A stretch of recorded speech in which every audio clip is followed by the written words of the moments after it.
நம்முடைய தமிழ் சொந்தங்களே அவர்களுடைய இல்லத்திலே வந்து சந்திப்பதிலே மற்றற்ற ஒரு மகிழ்ச்சி.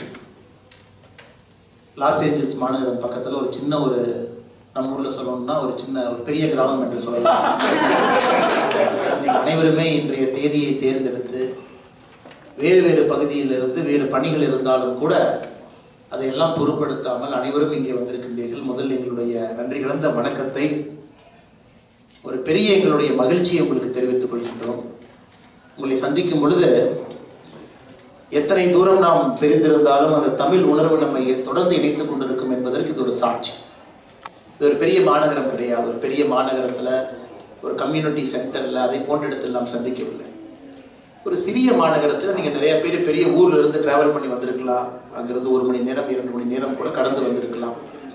அதை பார்க்கும்பொழுது அந்த உணர்வு எப்படி நம்மளை இணைக்கிறது என்பதைத்தான் நான் இங்கே அமர்ந்து கொண்டு யோசித்துக் கொண்டு அமர்ந்திருந்தேன். இதற்கு நிறைய நண்பர்கள் காரணமானவர்கள் நாம் இங்கே சந்திப்பதற்கு முயற்சி எடுத்து நம்ம இணைத்திருக்கின்றார்கள். குறிப்பாக இந்த நிகழ்ச்சியை ஏற்பாடு செய்த அண்ணன் நாகராஜன் அவர்கள், அவருடைய துணைவியார், அவருடைய குடும்பத்தினர், இணை பொறுப்பாளராக இருக்கக்கூடிய அறிஞர் ஹரி பொத்து அவர்கள் வேலையில் அமர்ந்திருக்கின்றார். நம்மோடு இந்தியாவிலிருந்து பயணம் செய்து இங்கே வந்து உரையாற்றி விட்டு அமர்ந்திருக்கக்கூடிய அருமை சகோதரர் பாரதிய ஜனதா கட்சியினுடைய மாநில செயலாளர் சகோதரர் எஸ்.ஜி. சூர்யா அவர்கள். அதே போல இந்த நிகழ்ச்சிக்கு மேடையில் ஒரு இருக்கை தயாராக இருக்கிறது. கிட்டத்தட்ட 50 ஆண்டுகளாக அமெரிக்காவில் இருக்கிறாங்க. 50 ஆண்டுகள் அவர் வந்து ஆயிடுச்சு. நம்ம டாக்டர் நாராயணசாமி ஐயா அவர்கள்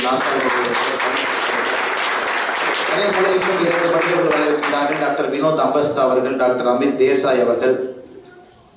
அதே போல மிக அற்புதமாக வாழ்த்துப்பா பாடிவிட்டு அமர்ந்திருக்கக்கூடிய அருமை சகோதரி அல்லி அவர்கள். ஒரே கல்லூரியில் இருவரும் வேறு காலகட்டத்தில் மிக முக்கியமாக அவருடைய அருமை தந்தையார் ஐயா செல்வராஜ் அவர்கள். பெரிய நன்றிகள் ஐயாவுக்கு தெரிவித்துக் கொள்கின்றேன். வாழ்த்துப்பா எழுதி நமக்காக இங்கே அனுப்பியிருக்கின்றார்கள். கண்டிப்பாக உங்களுடைய தந்தையார் அவர்களுக்கு என்னுடைய நன்றி கலந்த வாழ்த்துக்களை, வணக்கங்களை நீங்கள் தெரிவிக்க வேண்டும். அதே போல இந்த நிகழ்ச்சிக்கு வந்திருக்கக்கூடிய ஒரு தமிழ் பெருமக்கள், ஆன்றோர்கள், சான்றோர்கள், மிகுந்த மகிழ்ச்சி. எங்களுடைய இந்த அமெரிக்கா பயணம் பொறுத்தவரை எனக்கு ஒரு உயர்கல்வி படிப்பதற்காக இங்கே வர வேண்டிய கட்டாயம் இருந்தது. அது கிட்டத்தட்ட ஒரு 4-5 மாதங்களாக தள்ளி போட்டு கொண்டிருந்தேன். ஒரு ஆஸ்பென் ஃபெலோஷிப் என்கின்ற ஃபெலோஷிப்பு சாண்டியோவில் படிப்பதற்காக ஒரு 6 நாட்கள் ஒதுக்க வேண்டி இருந்தது. ஸோ வந்த பொழுது இங்கே இருக்கக்கூடிய நம்முடைய நண்பர்கள், நீங்கள் வெஸ்ட் கோஸ்ட் பகுதியில் எங்களை எல்லாம் சந்தித்து விட்டு செல்ல வேண்டும் என்ற அன்போடு அழைப்பு விடுத்திருந்தார்கள். அந்த அழைப்பை ஏற்று இங்கே வந்திருக்கின்றோம். ஆனால் மறுபடியும் இந்த நிகழ்ச்சியை ஏற்பாடு செய்த நண்பர்களுக்கு வணக்கத்தை தெரிவித்து, நம்முடைய சகோதரர் சூர்யா அவர்கள் பேசினாங்க. நேராக சப்ஜெக்டுக்குள்ளே போயிட்டாங்க. என்ன நடக்குது தமிழ்நாட்டில், என்ன நடந்து கொண்டிருக்கிறது, எப்படி ஆட்சி நடந்து கொண்டிருக்கிறது, எப்படிப்பட்ட மாற்றம் வேண்டும் என்று. இளையவர், ரத்தம் எப்போ சூர்யா கொஞ்சம் சூடாக தான் இருக்கும்.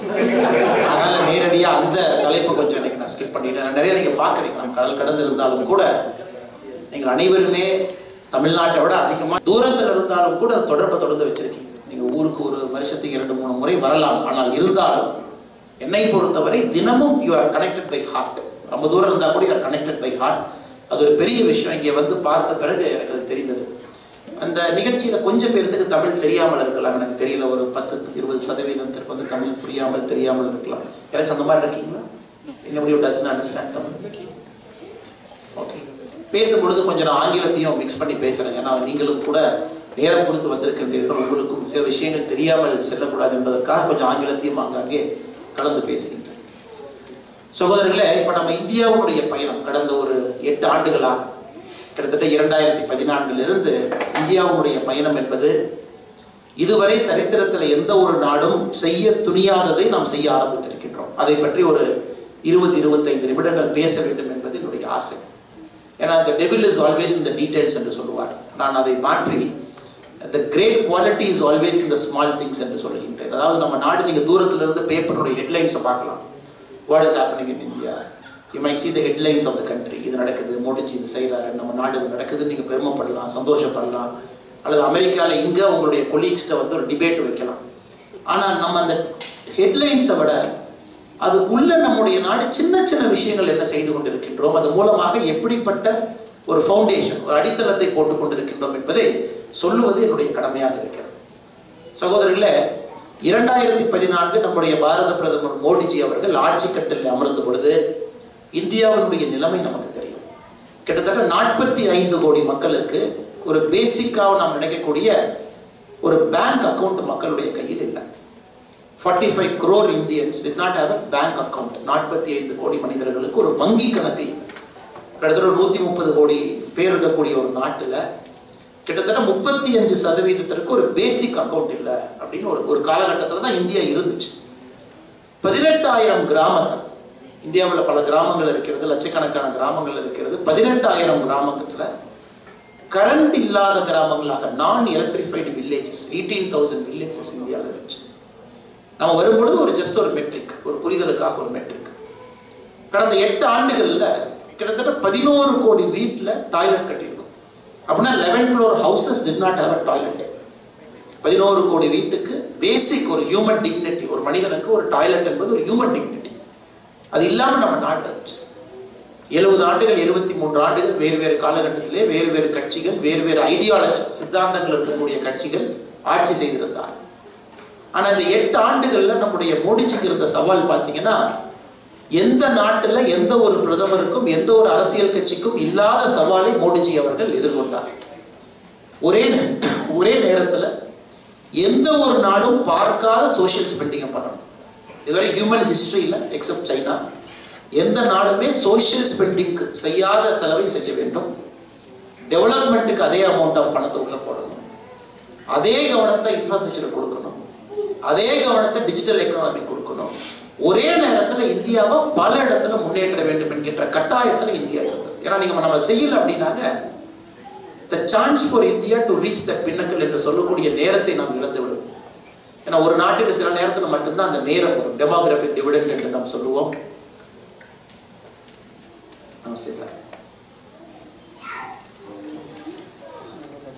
ஒரு நாட்டுக்கு சில நேரத்தில் மட்டும்தான் அந்த டெமோகிராபிக் டிவிடெண்ட் என்பது வரும். அந்த நாடு வரும்பொழுது அதை பயன்படுத்திக்கிறோம். அமெரிக்கா நியூ டீல் 2ஆம் உலகப் போருக்கு பின்பு ஒரு 30 ஆண்டுகள் அவர்களுக்கு கிடைத்தது.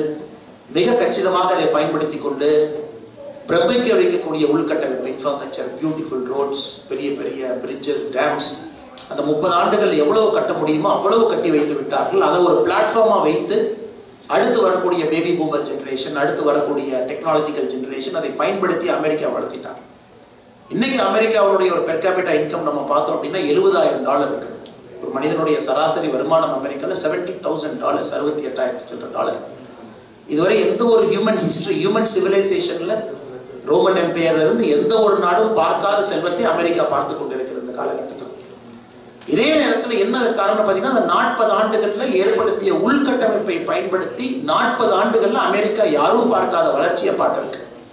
அதுவும் 6 வருஷத்துக்கு முன்னாடி 2016 அமெரிக்காவுடைய per capita income was just $48,000. இன்னும் ஒரு 6 ஆண்டுகளில் வளர்ந்த நாடு மறுபடியும் வளர்ந்து இன்னைக்கு $70,000 தொட்டிருக்காங்க. இந்த கலிஃபோர்னியா, நம்ம இங்கே இருக்கக்கூடிய இந்த ஸ்டேட், இந்த கலிஃபோர்னியா மாகாணத்தை தனி ஒரு நாடாக பிரித்தோம் அப்படின்னா அந்த வேர்ல்ட்ஸ் 8th largest எக்கானமியாக அந்த கலிஃபோர்னியா ஸ்டேட் மட்டும் வரும் அளவுக்கு இந்த மாகாணத்தை வளர்த்தி இருக்கின்றார். அதற்கு ஏதோ ஒரு காலகட்டத்தில் பிராங்க்லின் டி ரூஸ்வெல்ட் அவர்களோ யாரோ ஒரு காலகட்டத்தில் சில அமெரிக்க பிரசிடென்ட் அவர்கள் எடுத்த முக்கியமான முடிவுகள் அந்த அடித்தளத்தை போட்டு அதை பயன்படுத்தி அடுத்து வரக்கூடிய 2-3 தலைமுறை வளர்த்தி விட்டார். இப்போ இந்தியை கரெக்டாக அதே வேலையை நம்முடைய மோடிஜி செய்கிறார். இதை செய்யணும், உள்கட்டமைப்பை பயன்படுத்தணும். இதுவரைக்கும் நேஷனல் ஹைவே வெறும் ஒரு நாளைக்கு 7.5 கிலோமீட்டர் நம்ம ஊரில் ரோடு போட்டுட்டு இருந்தோம்.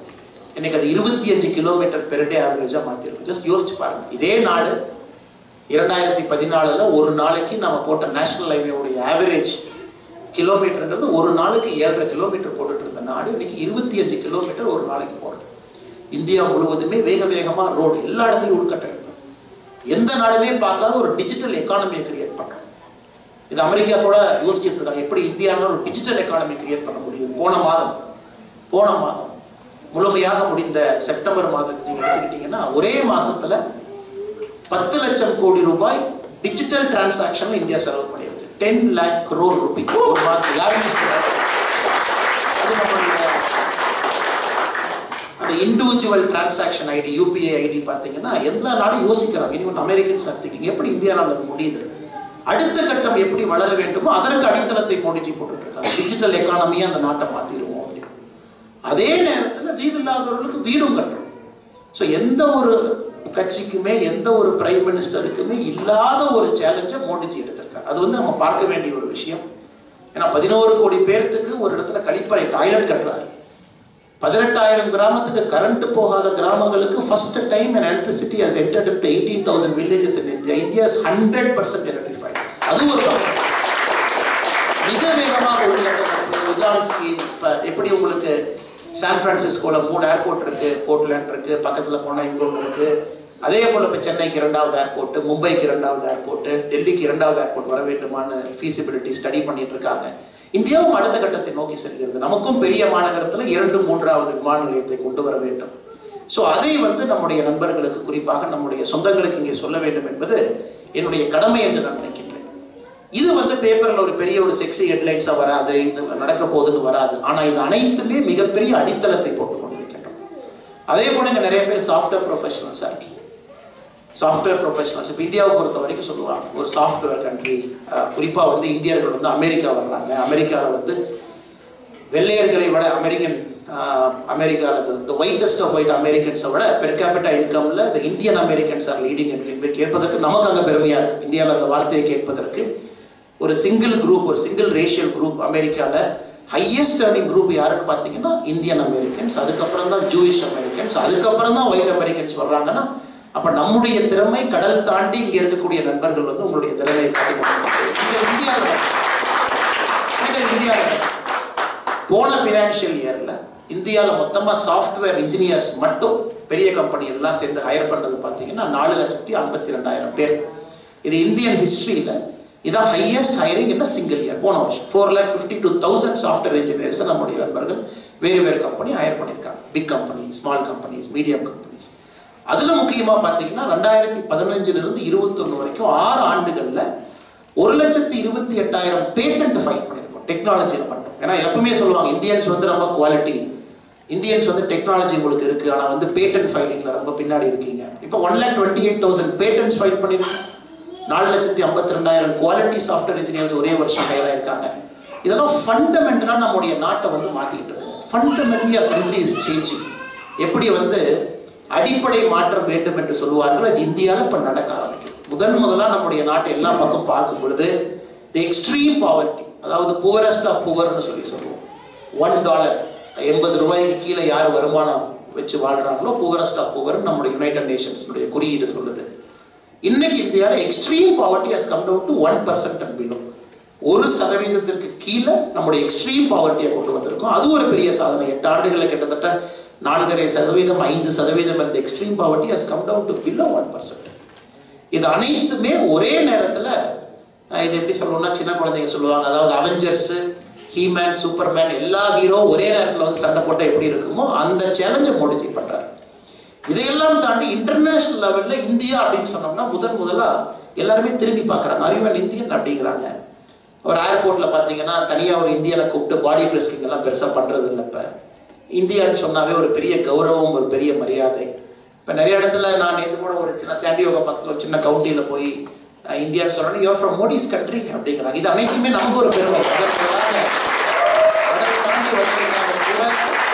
நம்முடைய ஆட்சி, மோடிஜியினுடைய அந்த நிர்வாக திறமையினால ஒரு இந்தியனுக்குமே நம்முடைய நாட்டினுடைய பெயரை சொல்லும் பொழுது நமக்கு அந்த மரியாதை கொடுத்து கேட்கின்றார்களோ. மிகப்பெரிய ஒரு அற்புதமான நாட்டிலிருந்து வந்திருக்கீங்க, அடுத்த ஜென்ரேஷன் உங்களுது தான், it is going to be US and India தான். ஏன்னா சைனாவை நீங்கள் நிச்சயமாக உங்களுடைய சிவிலைசேஷனல் ஸ்ட்ரென்த்தில் நீங்கள் சைனாவை தாண்டி வந்துடுவீங்க. இது அனைத்துமே கேட்பதற்கு மிக சந்தோஷமாக இருக்கிறது. அதற்கு ஒரு நிலையான நிர்வாக திறமை மிக்க ஒரு அரசு நமக்கு கிடைத்திருக்கிறது. நல்ல ஒரு கட்சி, இந்தியாவை முதன்மைப்படுத்தி எப்பொழுதுமே இந்தியா ஃபர்ஸ்ட் என்று சொல்லக்கூடிய நல்ல ஒரு கட்சி. அதில் மிக முக்கியமாக நமக்கு மோடிஜி கிடைத்திருக்கின்றார்கள். நம்முடைய சகோதரர் சூர்யா அவர்கள் சொன்னது போல ஜனநாயகத்தில் எந்த ஒரு மனிதருமே 21 ஆண்டுகள் அந்த மாகாணத்தினுடைய தலைவராக, நாட்டினுடைய தலைவராக ஜனநாயக முறையில் 21 ஆண்டுகள் இருந்தது கிடையாது. நமக்கு தெரியலதான் நம்ம லீ குவாங் யூ அவர்கள் சிங்கப்பூர்னு சொன்னால் கூட இஸ் அன் அத்தாரிட்டேட்டிவ் லீடர். அந்த டெமோக்ரஸி அப்படி தான் டிசைன் பண்ணிட்டாங்க. ஆனால் இங்கே பில் கிளின்டன் அவர்கள் அர்கன்சாஸில் 12 வருஷம் ப்ளஸ் US பிரசிடென்ட்டாக 8 வருஷம், 20 ஆண்டுகள் ஒரு மாகாணத்தினுடைய தலைவராக, ஒரு நாட்டினுடைய தலைவராக அவருடைய ரெக்கார்டை இன்னைக்கு மோடிஜி அவர்கள் முறியடித்திருக்கின்றார்கள். அதே டெமோக்ராட்டிக் முறையில் லீ குவாங் யூ அவருடைய ரெக்கார்டையும் நமக்கு அது ரெக்கார்ட் இஸ் நெவர். ஏன்னா மோடிஜி பொறுத்த வரைக்கும் அவருடைய பிறந்தநாளும் அவர் கொண்டாட மாட்டார். பிறந்தநாளும் பார்த்தீங்கன்னா மத்திய பிரதேச ஒரு ஜூவில் போய் சீத்தா புலியை கொண்டு உள்ளே விட்டுட்டு இருப்பார். ஒரு NGO சம்பந்தமான நிகழ்ச்சிகள் நடத்தி கொண்டிருக்கின்றார்கள். So Modiji is never after numbers. நம்ம பிரைம் மினிஸ்டருக்கு அந்த நம்பர்ஸ் ஒரு எக்ஸைட்மெண்ட்டே கிடையாது. 20 ஆண்டுகள் முடித்து விட்டேன், இன்னும் 25 ஆண்டுகள் செல்ல வேண்டும், அது ஒரு எக்ஸைட்மெண்ட் கிடையாது. ஆனால் மோடிஜியினுடைய எக்ஸைட்மெண்ட் பார்த்தீங்கன்னா எத்தனை பேர்த்த பாவர்ட்டியிலிருந்து மேலே கொண்டு வர்றோம், எத்தனை மிடில் கிளாஸ் பீப்புளை கிரியேட் பண்ணுறோம், இதை கம்ப்ளீட் ஒரு டிஜிட்டல் எக்கானமி அந்த நாட்டை உருவாக்குறோமா, ஒரு வல்லரசாக மாறுவதற்கு அடித்தளம் விட்டு செல்கின்றோமா, எல்லாத்தையும் தாண்டி முதலாக இந்தியா இன்டர்னலி ரொம்ப பீஸ்ஃபுல்லாக இருக்கும். ஏன்னா நான் காவல்துறையிலே 10 ஆண்டுகள் பணியாற்றி இருக்கின்றேன். ஏதாச்சும் ஒரு பிரச்சனை எங்கேயாச்சும் இந்தியாவில் நடந்துக்கிட்டே இருக்கும். வடகிழக்கில் பிரச்சனை இருக்குது, அதை நீங்கள் சரி பண்ணீங்கன்னா காஷ்மீரில் பிரச்சனை வரும். காஷ்மீரை நீங்கள் சரி பண்ணினீங்கன்னா தி மிடில் ஆஃப் இந்தியா, குறிப்பாக ஜார்க்கண்டோ பீகாரோ மத்திய பிரதேஷ்லையோ லெஃப்ட் விங் எக்ஸ்ட்ரீமிசம் பிரச்சனை வரும். அதையும் கண்ட்ரோல் பண்ணுறீங்கன்னா டெரரிஸ்ட் அட்டாக்கு, பாம்பு பிளாஸ்ட் ஏதாச்சும் ஒரு இடத்துல நடக்கும், டெல்லியோ மும்பையோ ஹைதராபாத்தோ பெங்களூரோ. ஸோ எப்பவுமே இன்டர்நெட் செக்யூரிட்டியில் இந்தியாவுக்கு எப்பொழுதுமே பிரச்சனைகள், எந்த காலகட்டத்திலையுமே வேறு வேறு பிரச்சனைகள் இருந்தது. இன்னைக்கு 8 ஆண்டுகளில் பார்த்தீங்கன்னா முதலாக வடகிழக்கில் தீர்வை கொண்டு வந்திருக்கும். வடகிழக்கில் இருக்கக்கூடிய ஒரு ஸ்டேட்டுக்கும் இருக்கக்கூடிய பெக்குலியர் பிரச்சனை, நாகாலாந்து பேச்சுவார்த்தை மூலமாக கிட்டத்தட்ட தீர்வை எட்டி இருக்கின்றோம். அதில் இருக்கக்கூடிய முக்கியமான NSCN குரூப் எல்லாருமே வந்து சீஸ்ஃபயர் அனௌன்ஸ் பண்ணியிருக்காங்க.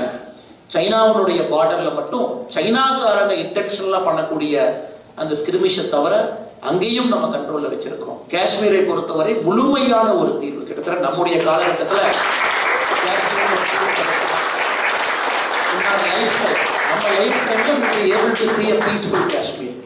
370 இல்லாமல், ஆர்டிகல் 35 இல்லாமல், சுவிட்சர்லாண்டை விட பெட்டர் ஒரு ஊர் காஷ்மீர்னு சொல்லுவாங்க. அதை இன்னைக்கு ஒரு தீர்வு நம்முடைய மோடிஜி அவர்கள் கொடுத்திருக்கின்றார்கள். கிட்டத்தட்ட நக்சலிசம் என்பது ஆல்மோஸ்ட் ஜீரோ.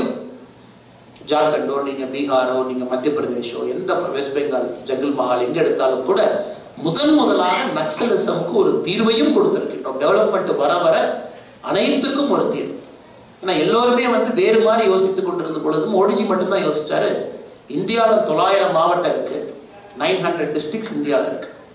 இந்த 900 டிஸ்ட்ரிக்ட்ஸ்ல பேக்வர்ட் டிஸ்ட்ரிக்ட்ஸ் இருக்கு. முதல்ல அதை கண்டுபிடிங்க. அந்த பேக்வர்ட் டிஸ்ட்ரிக்ட்ஸை தனியாக ஒரு ஸ்கீம் கொண்டு வாங்க. அந்த டிஸ்ட்ரிக்டை முன்னேற்றுங்க. அந்த டிஸ்ட்ரிக்டை நீங்கள் ஆட்டோமேட்டிக்காக முன்னேற்ற நம்முடைய நாடு முன்னேறும்னு சொல்லிட்டு ஆஸ்பிரேஷனல் டிஸ்ட்ரிக்ட் ப்ரோக்ராம் அப்படின்னு கொண்டு வந்தார். இந்த 900 மாவட்டங்கள் இந்தியாவில் இருந்தாலும் அதில் கிட்டத்தட்ட 100 மாவட்டங்கள் ஆஸ்பிரேஷனல் டிஸ்ட்ரிக்ட்னு செலக்ட் பண்ணி தமிழகத்தில் 2 மாவட்டத்தை அதில் கொண்டு வந்து அதுக்கு தனியாக ஒரு கவனம் கொடுத்து, தனியாக ஒரு ஃபண்டிங் கொடுத்து, இன்னைக்கு இந்தியாவுடைய ஆஸ்பிரேஷனல் டிஸ்ட்ரிக்ட் என்று சொல்லக்கூடிய the worst performing 100 districts of the 900 districts எடுத்து பார்த்தீங்கன்னா அதனுடைய இண்டிகேட்டர்ஸ், இப்போ கடைசியாக வரக்கூடிய நித்தி ஆயோகனுடைய survey, malnutrition rate, child birth போது பெண்களுடைய இறப்பு, ஸ்டண்டட் growth in children, அந்த ஒரு டேட்டாவையும் பார்க்கும்பொழுது கிட்டத்தட்ட 60%, 70% லீட் காமிச்சிருக்காங்க. இந்த 8 இயர்ஸில் பார்த்தீங்கன்னா எல்லா இண்டிகேட்டரையுமே இந்த பேக்லாக் என்று சொல்லக்கூடிய ஒரு மாநிலத்திலுமே சில பின்தங்கிய மாவட்டங்கள் இருக்கும் என்று அதற்கு ஒரு கவனம். 70 ஆண்டுகளாக எந்த ஒரு பிரதமருமே இந்த மாதிரி யோசிச்சு பார்த்தது கிடையாது. இந்த பேக்வர்ட்னஸ் எப்படி நம்ம முன்னாடி கொண்டு போகலாம் அதையும் சரி பண்ணியிருக்காரு. ஆனால் ஏகப்பட்ட விஷயங்கள் நம்முடைய நாட்டில் நடந்துட்டு இது normally the headlines don't cover it. The headlines are generally the big things. But 10 lakh crore in a single month digital transaction phenomenon நம்ம பண்ணியிருக்கோம். பேக்வர்டு பார்ட்ஸ் ஆஃப் இந்தியாவை செலக்ட் பண்ணி அதை கரெக்டாக க்ளீன் பண்ணி அதுக்கு தனியாக ஒரு கவனம் கொடுத்து நித்தி ஆயோக் தனியாக அதுக்கு ஒரு ஃபோக்கஸ் கொடுத்து மேலே கொண்டு வந்திருக்கோம். ஒரு எக்கனாமிக் இண்டிகேட்டரையும் சரி பண்ணி நான் எங்கேயுமே நம்ப மாட்டேன். கொரோனா வந்துருச்சு February 2020 மோடிஜியினுடைய ஒரே யோசனை, எத்தனை பேர் நம்ம லாக்டவுன் அனௌன்ஸ் பண்ணுறோம். அமெரிக்காவில் எவ்வளோ லாக்டவுனுக்கு நம்ம பார்த்தோம். ரிபப்ளிகன் ஸ்டேட்ஸ்லாம் எப்படி நீங்கள் லாக்டவுன் போடலாம், உனக்கு யார் அதிகாரம் கொடுத்தது, how dare you lock our country down, இங்கே கொடி பிடிச்சவங்க பார்த்தோம். டெமோக்ராட்டிக் ஸ்டேட்ஸுமே வந்து வேகமாக ஓப்பன் பண்ணாங்க. இந்தியாவில் மட்டும்தான் பிரதமர் அவர்கள் ஒரு டிவியில் வந்து நான் ஒரு நாள் உங்களுக்கு டைம் கொடுக்குறேன், நம்ம லாக்டவுன் போக போகிறோம்னு சொன்னதுக்கப்புறம் ஒரு மனிதர் 130 கோடி பேர்த்தில் ஒருத்தர் எதிர்த்து கேள்வி கேட்கல. PM சொல்லிட்டார், அவர் சொன்னார்னா அது ஒரு காரணம் இருக்கும். லாக்டவுன் சொல்லிட்டாரு, we are going for lockdown. அந்த லாக்டவுனை எக்ஸ்டெண்ட் பண்ணும் பொழுது கூட யாரும் கேள்வி கேட்கல. PM சொன்னார்னா அதுக்கு ஒரு காரணம் இருக்கும் என்று ஒரு டெமோக்ராட்டிக் நேஷனாக ஒரு பிரைம் மினிஸ்டர் சொன்னது கேட்டோம். அதற்கு நம்முடைய பிரைம் மினிஸ்டர் என்ன கைமாறு பண்ணாருன்னு பாருங்க. கிட்டத்தட்ட 80 கோடி மக்கள் February 2020 ஆரம்பிச்சு இன்னைக்கு தேதி வரைக்கும் 80 கோடி மக்களுக்கு லாக்டவுன் பீரியட்ல தனி ரேஷன் 5 கிலோ அரிசி அல்லது கோதுமை, 1 கிலோ பருப்பு. இந்தியாவில் நார்மலாக அவங்களுக்கு என்ன ரேஷன் வருதோ, இப்போ தமிழகத்தில் கிட்டத்தட்ட பார்த்தீங்கன்னா 2,25,00,000 ரேஷன் கார்டு இருக்கு. அதில் அவங்களுக்கு என்ன ரேஷன் வருதோ அதை தாண்டி இந்த 80 கோடி மக்கள் இந்த லாக்டவுனில் யாரெல்லாம் கஷ்டப்படுவாங்க அப்படிங்கிற டேட்டா படி, தினக்கூலிகள், டெய்லி வேஜஸ், டெய்லி அவங்க வேலைக்கு போவாங்க, ஆட்டோ டிரைவர்ஸாக இருப்பாங்க, அவங்களுக்கு லாக்டவுனால பிரச்சனை ஆகுறத இன்னும் கண்டினியூ பண்ணுறோம்.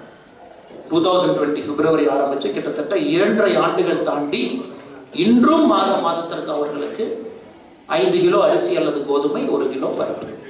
எந்த கண்ட்ரியுமே, எந்த டெமோக்ராட்டிக் நேஷனுமே கொடுக்காத அளவுக்கு ஒரு சோஷியல் ப்ராசஸ், அதாவது ஒரு ஹியூமன் பீயிங்காக பார்த்து லாக்டவுனில் கொடுக்கும். எல்லோருமே நம்முடைய எதிர்கட்சி நண்பர்கள் எல்லாருமே கேலி கிண்டல் பண்ணாங்க. எப்படி நீங்கள் வந்து இந்த மாதிரி நீங்கள் கை தட்டினா போதுமா, இல்லை நீங்கள் இந்த மாதிரி தீபத்தை ஏற்றினா போதுமா, எப்படி நீங்கள் என்ன பண்ண போகிறீங்க, எப்படி நீங்கள் மருந்தை கண்டுபிடிப்பீங்க? இப்போ வளர்ந்த ஆஸ்திரேலியாவே வந்து மருந்து தட்டுப்பாட்டுகளில் ஒரு 6 மாதத்துக்கு முன்னாடி வரைக்கும் இருந்த பொழுது வேகமாக நம்முடைய உள்நாட்டை முடுக்கிவிட்டு 2 மருந்துகளை இந்தியாவில் தயாரித்து இன்னைக்கு நாம் ஒரு இந்தியராக சொல்லலாம். we have 5 made in India corona vaccines, 5 vaccines மிக வேகமாக நேசல் வேக்சினை கொண்டு வந்திருக்கும். நேசல் வேக்சினும் கொண்டு வந்த முதல் 3 நாடுகளில் ஒரு நாடாக இந்தியா இருக்கு. இப்போ ஸ்கின் மேலே பேட்ச் வேக்சின், அதாவது நீங்கள் அந்த ஸ்கின் மேலே பேட்ச் பண்ணிட்டீங்கன்னா வேக்சின் உள்ள வந்து ஸ்கின் மூலமாக உள்ளே போயிடும். அந்த எக்ஸ்பெரிமெண்ட் பண்ணி அந்த வேக்சின் வருது. இது அனைத்துமே பார்த்தீங்கன்னா இந்தியாவுடைய கெப்பாசிட்டிக்கு ஒரு சான்று. Indians can demonstrate excellence. ஒரு கிரைசிஸில் இந்தியா வெளியே கொண்டு வர முடியும், உலகத்துக்கே ஒரு எக்ஸாம்பிளாக இருக்க முடியும். நமக்கு மட்டும் வேக்சின் 100 நாடுகளை தாண்டி கொடுத்துருக்கின்றோம் வேக்சின். 46 நாடுகளுக்கு இலவசமாக கொடுத்துருக்கோம் வேக்சின். எல்லா நாடுகளுமே வாங்கி அமெரிக்கா உட்பட ஒரு $32 ட்ரில்லியன் இருக்கக்கூடிய உலகத்தினுடைய பொருளாதார வல்லரசு அவர்களே வேக்சின் போர்டிங் பண்ணும் பொழுது இந்தியா தன்னுடைய கையை தாண்டி கொடுக்க ஆரம்பித்தார்கள். 46 நாடுகளுக்கு எந்த கேள்வியும் இல்லாமல் முதல் ஆப்பிரிக்கன் நேஷன்ஸ், பக்கத்து நேபாள் நாடுகள், பூட்டான், ஸ்ரீலங்கா, யாருக்கெல்லாம் போகணுமோ முதல்ல நீங்கள் எடுத்துக்கணும். இது எல்லாம் இந்தியாவை வந்து இப்போ வந்து ஒரு பெரிய ஒரு மாரல் சூப்பர் பவராக உருவாக்கி இருக்கிறது. ஒரு ரஷ்யாவுக்கும் உக்ரைனுக்கும் ஒரு சண்டை நடக்குது. எல்லாரும் ஒரு ஸ்டாண்ட் எடுத்தாங்க. நான் உக்ரைனுக்கு சப்போர்ட் பண்ணேன், ரஷ்யாவுக்கு சப்போர்ட் பண்ணேன். ஆனால் மோடிஜி நாம் எடுத்த ஸ்டாண்டு மட்டும்தான், அதாவது ரஷ்யாவுக்கும் இல்லை உக்ரைனுக்கும் இல்லை, எங்களை பொறுத்தவரை பேச்சுவார்த்தையிலே தீர்வு காணுங்கள். அதே நேரத்தில் 22,000 எங்கள் குழந்தைங்க உள்ள இருக்காங்க, 22,000 கிட்ஸ் எங்களுடைய குழந்தைகள். தமிழ்நாட்டில் 1968 சில்ட்ரன் உக்ரைனில் மருத்துவம் படித்துக் கொண்டிருக்கின்றார்கள். எந்த நாடுமே பேசாதப்ப, ஏன்னா எனக்கு நல்லா தெரியும், நாங்கள் இன்னைக்கு ஒரு பிஜேபியில் ஒரு வீடியோ கான்ஃபரன்ஸ் இருந்துச்சு. பிஎம் எங்களுக்கு பேச வேண்டியது இருந்தது 11:30 மணிக்கு. நாங்கள் எல்லாருமே வீடியோ கான்ஃபரன்ஸில் உட்காந்துருக்கோம். மோடிஜி அவர்கள் ஒரு 7-8 நிமிடங்கள் தாமதமாக வீடியோ கான்ஃபரன்ஸ் வந்தாங்க. அந்த 7-8 நிமிடங்கள் தாமதமாக வருவதற்கு முன்பு 2 மணி நேரத்தில் உக்ரைனுடைய பிரசிடென்ட் ஜெலன்ஸ்கிட்ட பேசுகிறார், ரஷ்யாவுடைய பிரசிடென்ட் புட்டின்கிட்ட பேசுகிறார். 2 இடத்துலையும் போரை டைம் பண்ணி நிறுத்துறாங்க. ஒரு சேஃப் ஜோனை உருவாக்குறாங்க.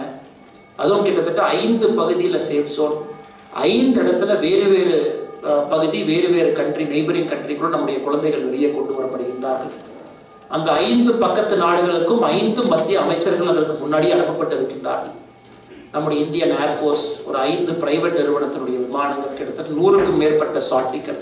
கோஆர்டினேஷனை யோசிச்சு பாருங்க. ஒரு எக்ஸலண்ட் லெவல் ஆஃப் கோஆர்டினேஷன். நம்மளாம் வெளியிருந்து இந்தியாவை பார்த்தெல்லாம் கேள்வி பேசுவாங்க, இல்லை உங்களால் இதே செய்ய முடியாது, மும்பை அட்டாக் நடந்துச்சு, நீங்கள் என்ன பண்ணீங்க, அப்படியெல்லாம் சொன்ன ஒரு காலகட்டத்தை தாண்டி இன்னைக்கு 14 ஆண்டுகள் கழித்து பார்க்கும் பொழுது இந்தியாவை தாண்டி ஆயிரக்கணக்கான கிலோமீட்டர் தூரத்தில் ஒரு வார் ஜோனில் 22,000 பேர் எவாக்குவேட் பண்ணுறோம், போரை நிறுத்துகிறோம், நெய்பரிங் கண்ட்ரிக்குள்ளே கூட்டிகிட்டு போகிறோம். நம்முடைய விமானப்படை விமானங்கள் தயாராக இருக்கிறது. பாகிஸ்தான் குழந்தைங்க, பிலிப்பைன்ஸ் குழந்தைங்க, இந்தோனேஷியா குழந்தைங்க இந்தியாவுடைய கொடியை பிடித்து அவர்களும் வருகின்றார்கள். எங்களுக்கும் ஒரு சேஃப் பேசேஜ் கொடுங்கன்னு. ஒரு கீரல் இல்லாமல், ஒரு காயம் இல்லாமல் 22,000 பேர்த்தையும் கொண்டு வந்து வீடு வரைக்கும் சேர்த்துறாங்க.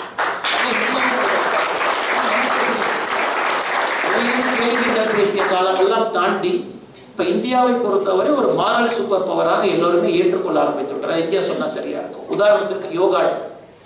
இதற்கு முன்பு இந்தியா மோடிஜி சொன்னார், 2014 அக்டோபரில் சொன்னாங்க, இந்த மாதிரி யோகா டே நம்ம கொண்டு வரணும், செப்டம்பர் 21 நம்ம யோகா டே எல்லா இடத்துலையும் கொண்டு வரணும் என்று சொல்லும் பொழுது கிட்டத்தட்ட 197 நாடுகளில் இன்டர்நேஷனல் யோகா டே போன வருடம் நடந்திருக்கிறது. 197 கண்ட்ரீஸில் எல்லோரும் அதை ஏற்றுக்கொண்டு முதலாக இந்தியாவிலிருந்து ஆயுர்வேதா, யோகானா இந்தியா அப்படிங்கிற அந்த மாரல் கெப்பாசிட்டியை வேர்ல்டு ஃபுல்லாக நம்ம எடுத்துகிட்டு போகிறோம். இது எல்லாமே நம்ம வெளியிருந்து பார்க்கும் பொழுது மிக அற்புதமான ஒரு விஷயங்கள். இந்தியா நாட்டிற்கும் பெருமை, இந்தியர்களுக்கு பெருமை, நம்முடைய குழந்தைகளுக்கு பெருமை. எங்கே சென்றாலும் கூட இப்போ யுனைடெட் நேஷன்ஸ்ல பிரெஞ்சு பிரசிடென்ட் அவர் சொல்றாரு, இந்தியாவுடைய ஸ்டாண்டு தான் உக்ரைன் ரஷ்யா ஸ்டாண்டில், இந்தியா எடுத்தது தான் சரியான ஸ்டாண்டு, கரெக்டான ஸ்டாண்ட் எடுத்தாங்க. அவங்க சொன்னதை நம்ம செஞ்சுருக்கணும். நம்ம எல்லாருமே போலார்ஸா ஆளுக்கு ஒரு பக்கம் போய் நாம தான் சண்டையை பெருசுப்படுத்தி கடைசியில் உக்ரைனை கொண்டே நடுவீதியில் நடத்தியிருக்கணும். நம்முடைய பிரெஞ்சு பிரசிடென்ட் சொல்லும் அளவுக்கு டிப்ளமேட்டிக்காக நம்ம வளர்ந்துருக்கின்றோம். சமீபத்தில் நம்முடைய ஜெய்சங்கர் அவர்கள் அமெரிக்கா பயணமெல்லாம் பார்த்துருப்பீங்க. அதான் இந்தியாவுடைய வெளியுறவுத்துறை அமைச்சர் பேசாதது ஜெய்சங்கர் பேசியிருக்காரு. அது எல்லாம் 70 ஆண்டுகள் காத்து கொண்டிருந்தோம். ஒரு வல்லரசை கண்ணுக்கு கண்ணா நேருக்கு நேராக பார்த்து இந்தியா கிட்ட பேசுது. அதுவும் ரொம்ப மரியாதையாக பண்பாக இந்தியாவுடைய பாரம்பரியத்தோடு நம்முடைய வெளியுறவுத்துறை அமைச்சர்கள் பேசுகிறார். இது இந்தியாவுடைய செஞ்சுரி, இது இந்தியாவே, இப்படித்தான் நாங்கள் செய்வோம், நாங்கள் செய்கிறது தான் சரி, அது மக்களால் தேர்ந்தெடுக்கப்பட்ட அரசு. இதெல்லாம் முதல்ல அந்த வார்த்தைகளை கேட்கணும். அதுக்கு முன்னாடி வல்லரசு நாடுகள் என்ன சொல்லுதோ அதை கேட்டுக்கொண்டிருந்த காலமெல்லாம் சென்று இன்னைக்கு இந்தியாவிற்கென்று ஒரு ஃபாரின் பாலிசி உருவாக்கியிருக்கோம். இது இந்தியாவுடைய ஃபாரின் பாலிசி. இந்திய மக்களுக்கு எது சரியோ அதை இந்தியா செய்யும். உங்களுக்கு எது சரி நாங்கள் செய்ய மாட்டோம், எங்களுக்கு எது சரி. இதெல்லாம் 70 ஆண்டுகள் காத்திருந்தோம். இதை போன்ற ஜெய்சங்கர் அவர்கள் பயன்படுத்திய வார்த்தைகளை கேட்பதற்கு ஒரு வாஷிங்டன்ல வந்து காங்கிரஸ்ல செனட்டர்ஸ்ல பெரிய பெரிய ஆட்கள்கிட்ட பேசும்பொழுது அதெல்லாம் 70 ஆண்டுகள் தவம் இருந்தோம், இதெல்லாம் நம்ம பேசணும் அப்படின்னு அதெல்லாம் இன்னைக்கு நடக்குது. ஸோ இத்தனை விஷயங்கள், இந்த சின்ன சின்ன விஷயங்களை உள்ளே செய்து கொண்டிருக்கின்றோம். இதற்கான அடித்தளம் மோடிஜி அவர்களுடைய இலக்கு என்பது 2025-26 $5 ட்ரில்லியன் எக்கானமி நம்ம கொண்டு வரணும். அவருடைய பெரிய விருப்பம் $5 ட்ரில்லியன் எக்கானமி நம்ம வர வேண்டும் என்று. இன்னைக்கு $3.1 ட்ரில்லியன் இருக்கும். கிட்டத்தட்ட மோடிஜியினுடைய ஆசை என்னன்னா மேனுஃபேக்சரிங் பவர் ஹவுஸாக மாறணும், $5 ட்ரில்லியன் எக்கானமி கொண்டு வரணும், ஜாபை கிரியேட் பண்ணணும். இன்னைக்கு பெருமையாக நாம் சொல்லலாம், நம்முடைய குழந்தைகள் தான் சரியான வார்த்தை. எல்லாம் நம்ம சூர்யா அவர்கள் வயது இருக்கும் 21 வயசுலேருந்து 30-31 வயசுக்குள்ள நம்ம குழந்தைங்க இந்தியாவில் $1 பில்லியன் ஸ்டார்ட் அப் உருவாக்குறாங்க. நமக்கு ஆச்சரியம். நம்முடைய நாட்டில் இன்னைக்கு தேதியில் இந்தியாவில் 107 யூனிகான் இருக்கு. 107 யூனிகான் கம்பெனிஸ், 107 கம்பெனி இந்தியாவில் இன்னைக்கு $1 பில்லியன் வேல்யூவேஷன் அச்சீவ் பண்ணியிருக்காங்க. எல்லாம் சின்ன சின்ன பசங்க காலேஜ் முடிச்சுட்டு நான் வந்து ஒரு ஸ்டார்ட் அப் உருவாக்கணும், ஆயிரக்கணக்கான நண்பர்களுக்கு வேலை கொடுக்க வேண்டும், இந்தியாவை வளர்ச்சி பாதையில் எடுத்துச் செல்ல வேண்டும் என்று இவங்க எல்லாமே மோடிஜி அவர்களுடைய ஸ்டார்ட் அப் இந்தியா ஸ்கீமை பயன்படுத்தி நமக்கே ஆச்சரியமா இருக்கு. Block chain, artificial intelligence, quantum computing, இதெல்லாம் நம்ம எல்லாம் வெளிநாட்டில் அந்த மாதிரி இருக்கிறதெல்லாம் இன்னைக்கு நம்முடைய நாட்டில் நம்முடைய பசங்க நம்ம கண் முன்னாடி செய்து காட்டி கொண்டிருக்கின்றார்கள். அதுவும் போன வருடம் நமக்கு மிக முக்கியமான வருடம் 2021 நமக்கு உலகத்தில் யூனிகான் கிரியேட் பண்ண 2வது பெரிய நாடு என்கின்ற பெருமை இந்தியா கிடைச்சிருக்கு. அமெரிக்காவுக்கு அப்புறம் நம்ம சைனாவோட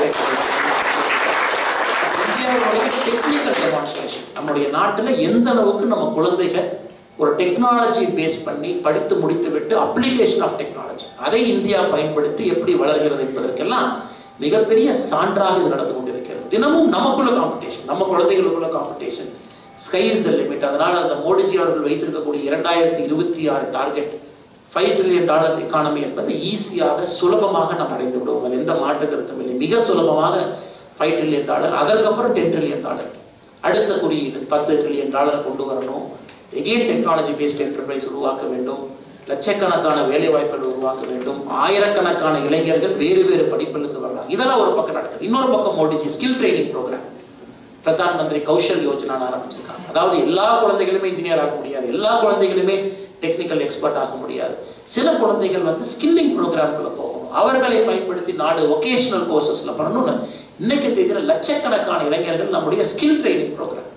எப்படி சைனா 10 ஆண்டுகளுக்கு முன்பு இந்த ஸ்கில்லிங் ஒரு இம்பார்ட்டன்ஸ் கொடுத்தாங்களோ, இந்தியாவில் நீங்கள் எங்கே வந்து பார்த்தீங்கன்னாலும் பிஎம் கௌஷல் யோஜனாவில் வந்து ஃபண்டட் ப்ராஜெக்டில் வெல்டர்ஸ், ஃபிட்டர்ஸ், எல்லா விதமான ஸ்கில் பேஸ்டு லட்சக்கணக்கான இளைஞர்கள் இந்தியாவில் அங்கங்கே தயாராகிட்டு இருக்காங்க. அதை பார்ப்பதற்கு நமக்கு ஒரு மகிழ்ச்சி. இதெல்லாம் ஒரு பக்கம் நடக்குது. அதே நேரத்தில் நம்முடைய மோடிஜி அவர்கள் சமீபத்தில் சொன்னாங்க, ஒரு நாடாக நாம் இருக்கின்றோம், அதே நேரத்தில் ஒரு ஃபெடரல் செட்டப்பில் வேறு வேறு மாகாணத்தில் மாநிலத்தில் கட்சிகள் இருக்கு. இப்போ கட்சிகள் வந்து எங்கிட்ட நீங்கள் காட்டுற போட்டி பொறாமைய உங்கள் வளர்ச்சியை நீங்கள் காட்டணும் அப்படிங்கிறது மோடிஜி சொன்னார். மோடிஜியை பொறுத்த வரைக்கும் தெரியும், அவர் பிரதமரான பிறகு கடினமான வார்த்தைகளை எப்பொழுதுமே பேசுவது கிடையாது. மோடிஜியை பற்றி பல அரசியல்வாதிகள் கடினமான வார்த்தைகளை பேசுகிறாங்க. ஒரு தெலுங்கானாவுடைய முதலமைச்சர் அவர்கள் கடினமான வார்த்தையை பேசுகிறாங்க. தமிழகத்தினுடைய முதலமைச்சர் திரு ஸ்டாலின் அவர்கள் ரொம்ப கடினமான ஒரு வார்த்தையை பேசுகிறாங்க. இதெல்லாம் நம்ம பார்க்குறோம். ஜனநாயகத்தில் அரசியல்வாதிகள் பேசுகிறாங்க. ஆனால் மோடிஜி அவர்கள் கடந்த 8 ஆண்டுகளாக பார்க்குறீங்க, எங்கேயுமே எந்த ஒரு அரசியல்வாதியும் கடினமான வார்த்தையில திரும்ப ஒரு பேசல. அவர் சொல்றது ஒன்னே ஒண்ணுதான், எங்கிட்ட நீங்க காட்டுற இந்த போட்டியை, பொறாமைய, கோபத்தை உங்களுக்குள்ள நீங்க போட்டி போடணும். இந்தியாவை பொறுத்தவரை இப்பொழுது state should compete against each other. சமீபத்தில் நடந்த ஒரு ஸ்பீச்சில் சொன்னாங்க, Tamil Nadu should compete with Telangana, Telangana should compete with Karnataka, Karnataka should compete with Maharashtra. உங்களுக்குள்ள நீங்க போட்டி போட்டு மேனுஃபேக்சரிங்ல நான் பெரிய ஆள், அடுத்த செமிகண்டக்டர் நான் சைனாலேருந்து வர்றதெல்லாம் நான் எடுப்பேன், நான் வந்து அடுத்த ஆட்டோமோட்டிவ்க்கு இம்பார்ட்டன்ஸ் கொடுப்பேன், நான் சர்வீஸ் செக்டர் பண்ணுவேன், இந்த மாதிரி நீங்கள் கம்ப்ளீட் பண்ண வேண்டியதுதான் இந்தியாவுடைய தேவை என்று சொன்னாங்க. அதை வந்து நம்முடைய சூர்யா அவர்கள் வந்து மிக ஒரு நாசூக்காக நாகரீகமாக என்ன நடக்குது அப்படின்னு சொல்லி சொன்னாங்க. இப்போ தமிழ்நாடை பொறுத்தவரை நமக்கு தெரியும், நம்முடைய நாடு, நம் வாழ்ந்த பகுதி, நம் பிறந்த பகுதி, உங்கள் சொந்தக்காரங்க இருக்காங்க, நீங்கள் திரும்ப வர போகிறீங்க, திரும்ப அங்கே வருவீங்க, குழந்தைங்க வருவாங்க. இன்னைக்கு தேதியில் தமிழ்நாடு பார்த்தீங்கன்னா நம்முடைய பட்ஜெட் 3 லட்சம் கோடி ரூபாய் நம்முடைய பட்ஜெட் இருக்கு. எப்படி நம்ம வீட்டில் வந்து ஒரு வரவு செலவு கணக்கு பார்த்து ஒரு பட்ஜெட் போடுவோமோ, 3 lakh crore is our net budget for the year, போன வருஷம் கடைசி ஃபினான்ஷியல் இயர். அதில் தமிழ்நாடு நம்ம மொத்தமாக நாம சம்பாதிச்சது, மத்திய அரசுகிட்ட இருந்து நமக்கு வந்த கிராண்ட்ஸ், நாம கடன் வாங்கினது எல்லாம் சேர்த்து 3 லட்சம் கோடி. அது கிட்டத்தட்ட தமிழ்நாடு இன்னைக்கு இந்திய அளவில் அதிகமாக கடன் வாங்கக்கூடிய ஒரு மாநிலமாக மாறி இருக்கின்றோம். 5.5 லட்சம் கோடியை தாண்டி இருக்கோம். போன வருடம் மட்டும் 70,000 கோடிக்கு மேல கடன் வாங்கியிருக்கோம்.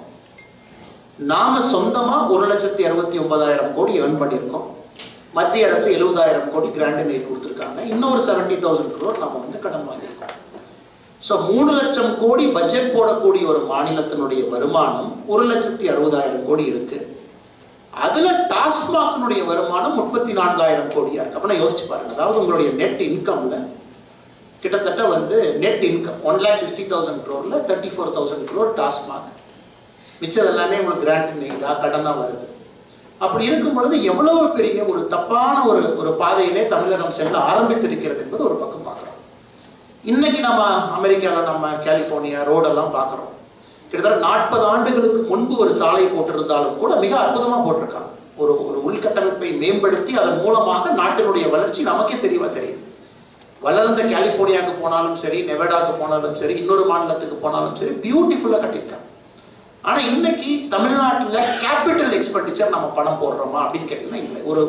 ஒரு மாநிலம் வளர வேண்டும் என்றால் கேபிட்டல் எக்ஸ்பெண்டிச்சர், அந்த மாநிலத்துக்கு உள்கட்டமைப்புக்கு அந்த பணத்தை நம்ம போடணும். இன்னைக்கு தமிழ்நாடு பொறுத்தவரைக்கும் அது இல்லை. இந்த 1,69,000 கோடி நமக்கு வருமானம், 3 லட்சம் கோடி பட்ஜெட்டு, கடன் வாங்கினதெல்லாம் சேர்த்து 3 லட்சம் கோடியில் கேபிட்டல் எக்ஸ்பெண்டிச்சர் அப்படிங்கிறது 30,000 கோடிக்கு கீழே தான் நம்முடைய கேபிட்டல் எக்ஸ்பெண்டிச்சராக இருக்குது. அதாவது நீங்கள் வீட்டில் 100 ரூபா செலவு பண்ணுறீங்கன்னா அதில் 10 ரூபா மட்டும்தான் ஆக்கப்பூர்வமான பணிகளுக்கு செலவு செய்கின்றோம். 90 ரூபா வந்து காருக்கு டீசல் போடுறது, காருக்கு இன்சூரன்ஸ் கட்டுறது, காருக்கு வந்து இஎம்ஐ கட்டுறது, காரினுடைய டிரைவருக்கு சம்பளம், இதுதான் நம்ம செய்யணும். கிட்டத்தட்ட 90% நம்முடைய பணம் என்பது மிஸ்லனியஸ் எக்ஸ்பென்ஸ் போது, 10% மட்டும்தான் கேபிட்டல் எக்ஸ்பெண்டிச்சர் போகுது. அதனால தான் தமிழகத்தில் ஒரு மிகப்பெரிய ஒரு துயரமான விஷயத்தை பாரதிய ஜனதா கட்சி, வேறு கட்சிகள் முதலமைச்சருடைய கவனத்துக்கு கொண்டு செல்கின்றோம். என்னவென்றால், the quality of learning in Tamil Nadu கீழே வந்துகிட்டு இருக்கு. அப்படி சமீபத்தில் மத்திய அரசு ஸ்டேட்டஸ் ஆஃப் லேர்னிங் அவுட்கம், இந்தியாவில் எல்லா மாநிலத்திலையுமே லேர்னிங் அவுட்கமை மெஷர் பண்ணாங்க. எல்லா வருஷமும் மெஷர் பண்ணுவாங்க. இந்த வருஷம் ரிப்போர்ட் நம்ம பார்த்தோம். அதாவது ஒரு 8ஆம் கிளாஸ் படிக்கக்கூடிய குழந்தை ஒரு இங்கிலீஷ் பேராகிராஃபை எப்படி படிக்குது, இந்த மேத்தமேட்டிக்கல் ப்ராப்ளத்தை எப்படி சால்வ் பண்ணுறாங்க அப்படின்னு இந்தியா ஃபுல்லாமே ஒரு மாவட்டத்திலையும் கவர் பண்ணி ஆன்லைனில் அந்த டெஸ்ட் ரிசல்ட் போட்டிருக்காங்க. இப்போ தமிழகத்தில் நமக்கு ரொம்ப ஆச்சரியமான விஷயம் என்னன்னா, 54% குழந்தைகள், 8ஆம் வகுப்பு படிக்கக்கூடிய குழந்தைகள் 54% of 8th class students expected learning outcome meet பண்ணலாம். இது தமிழ்நாட்டுக்கு முதல்ல ஒரு ஆச்சரியமான விஷயம். இப்படி இருந்த நம்முடைய தமிழகம் என்ன best engineers, best entrepreneurs, best doctors, அப்படி அவ்வளவு குவிச்ச ஒரு மாநிலம் இன்னைக்கு எஜுகேஷனில் லேக் ஆக ஆரம்பிக்குது. ஐஐடிஸ் நம்ம போக மாட்டோம், சிவில் சர்வீஸில் இன்டேக் குறையுது, நீட்டு வந்து ஒரு சாதாரண எக்ஸாமுக்கு வந்து ஒரு பெரிய பூதம் மாதிரி, அது வந்து ஏதோ தமிழ் இனமே வந்து ஏதோ கஷ்டப்பட்டு நீட்டே அவங்களால அந்த அளவுக்கு வந்து ஒரு சாதாரணமாக பக்கத்தில் தெலங்கானாவில் சாதாரணமாக 70% குழந்தைகள் நீட்டை பாஸ் பண்ணுறாங்க.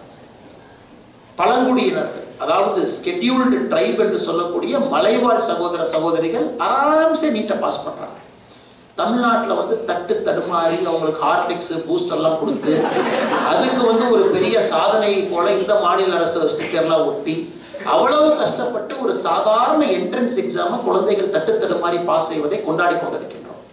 இதையெல்லாம் பார்க்கும் பொழுது நம்முடைய அடித்தளம் தவறாக இருக்கிறது. அமெரிக்காவுடைய அடித்தளம் தான் அமெரிக்கா வளர்ச்சிக்கு காரணம் என்பது போல நம்முடைய அடித்தளம் தவறாக இருக்கிறது என்பது பெரும்பான்மையான மக்கள் பேச ஆரம்பித்திருக்காங்க. நீங்க கவர்மெண்ட் ஸ்கூலுக்கு முதல்ல பணத்தை கொடுங்க. நம்முடைய பள்ளி கல்வித்துறை அமைச்சர் அன்பு சகோதரர் அவர் சொல்றாரு, எங்களுக்கு பள்ளி கல்வித்துறைக்கு ஒதுக்கப்பட்ட பட்ஜெட்ல 93% பென்ஷனுக்கும் சம்பளத்துக்கும் போயிருது. வெறும் 7% மட்டும்தான் எங்களால வந்து கேபிட்டலுக்கு போட முடியாது. அன்பார்ச்சுனேட். அதாவது ஒரு school எஜுகேஷன்ல only 7% we are able to invest. 93% goes into salaries and pension பொழுது எப்படி அந்த குழந்தைகளை தரமான ஒரு குழந்தைகளாக ஒரு அடுத்த காலகட்டத்தினுடைய பிளாக் செயினோ குவாண்டம் கம்ப்யூட்டர் இன்ஜினியர்லாம் உருவாக்க முடியும்? இதெல்லாம் அன்பார்ச்சுனேட். இதெல்லாம் இப்போ நம்ம பார்க்கணும்.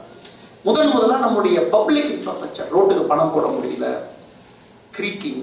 ஒரு சின்ன மழை வந்தாலே சென்னை வந்து பார்த்தீங்கன்னா ஒரு வெள்ளம் வந்த மாநகரம் மாறி இருக்கு. இப்போ 70 ஆண்டுகள் கழித்து முதலமைச்சருடைய பெரிய சாதனை என்ன சொல்றாருன்னா, அடுத்த முறை மழை வரும் பொழுது வெள்ளம் வராமல் நான் பார்த்துக்கிறேன். கலிஃபோர்னியாவில் நீங்கள் என்ன பேசுறீங்கன்னா டிரைவர்லெஸ் காரை பற்றி அடுத்து எப்படி போகலான்னு இதை பேசும்பொழுது, தமிழ்நாட்டில் அடுத்த முறை மழை வந்துச்சுன்னா வெள்ளம் வராமல் பார்த்துக்கிறதுக்கு எங்கள் அரசு இருக்கு. ஸோ இதை சரி செய்ய வேண்டிய கட்டாயம் பாரதிய ஜனதா கட்சிக்கு இருக்கிறது, நம்முடைய சகோதரர்களுக்கு இருக்கிறது. மக்களுக்கு அவர்கள் புரியும்படி எடுத்து சொல்ல வேண்டிய கட்டாயம் எங்களுக்கு இருக்கு. மக்களுக்கு வந்து புரியும்படி பாருங்க, தமிழ்நாடு இன்னைக்கு இங்கே இருக்கு. நாங்கள் யாருக்கும் எதிரானவர்கள் கிடையாது. ஆனால் தமிழ்நாடு பின்னாடி போயிட்டு இருக்கு. எல்லா இண்டிகேட்டர்ஸ்லையும் பின்னாடி போகிறோம். கடைசியாக வந்த ஜிஎஸ்டியினுடைய குவார்டர் க்ரோத், ஒரு குவார்டருமே ஜிஎஸ்டியோடைய க்ரோத்தை பார்க்குறோம். பெர் கேபிட்டா மகாராஷ்டிரா நம்மளோட முன்னாடி இருக்காங்க. பெர் கேபிட்டா கர்நாடகா நம்மளை விட முன்னாடி இருக்காங்க. அதான் நான் கூட சொன்னேன், தமிழக அரசுக்கு சொன்னேன், அதனுடைய ஃபினான்ஸ் மினிஸ்டர்ஸ் யாருமே வந்து பிஹெச்டி எல்லாம் எங்கேயும் அமெரிக்கா போய் படிச்சு